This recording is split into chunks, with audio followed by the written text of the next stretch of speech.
There are several points in time that are ideal for reflection. There's the end of the week, end of the month, end of the quarter, and many people celebrate the end of the year as an annual reflection point and a time to set new goals. Personally, I like June best because it gives me a chance to reflect on the past 6 months and see where I'm at and what I can still accomplish with the 6 months remaining.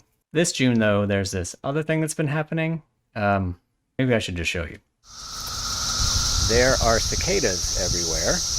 They come out once every 17 years. Cicadas are giant insects that fly around, make a lot of noise, which can be pretty obnoxious, and depending on how you feel about giant insects, a little terrifying. So all these cicadas got me thinking, maybe I should use their 17-year cycle as a separate reflection point. It's a big chunk of time, but how far have I come since 2004? Turns out a lot, actually. Now, 2004 is a long time ago. For some perspective, that's the year I got my first cell phone. But it also happens to be a really low point for me professionally. I was in my mid-20s at the time and had started a young family and found it difficult to gain relevant work experience that could lead to a decent job and a career. As such, I wound up working several low-paying jobs just to pay the bills, all of which were unrelated to anything I wanted to be doing long-term. One place in particular paid $10 an hour. That was a decent low wage for the time, but after childcare expenses and taxes, I did the math and realized that it was only 50 cents an hour that I was actually making. Really something that's not worth doing at that point and being away from my family. My dilemma was I felt like I needed consistent work experience on my resume to land that elusive first real job and get that coveted 3 to 5 years experience that the good jobs required. But even after pulling back my hours to just be part-time, I often wondered if continuing that job was something that was worthwhile. One day at work while making some photocopies, a fax came through, which even for 2004 was a little strange. The fax was an offer to have somebody come in and clean for 2 days a week at $12 an hour. This got my budding entrepreneurial gears spinning.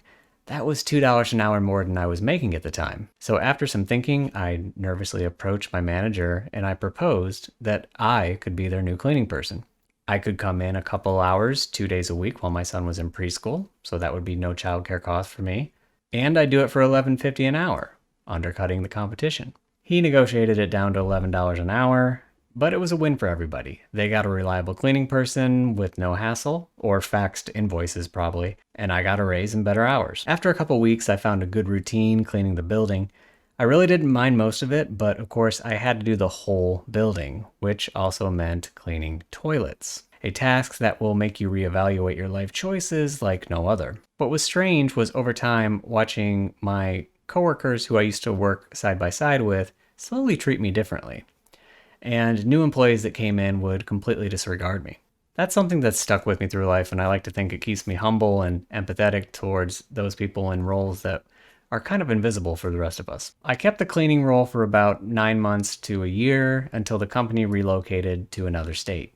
After which I switched to this really awful job that, again, didn't really build any work experience, but it was the last job I had to work before I finally got my big break in 2007 as an e-learning developer, and the rest, as they say, is history.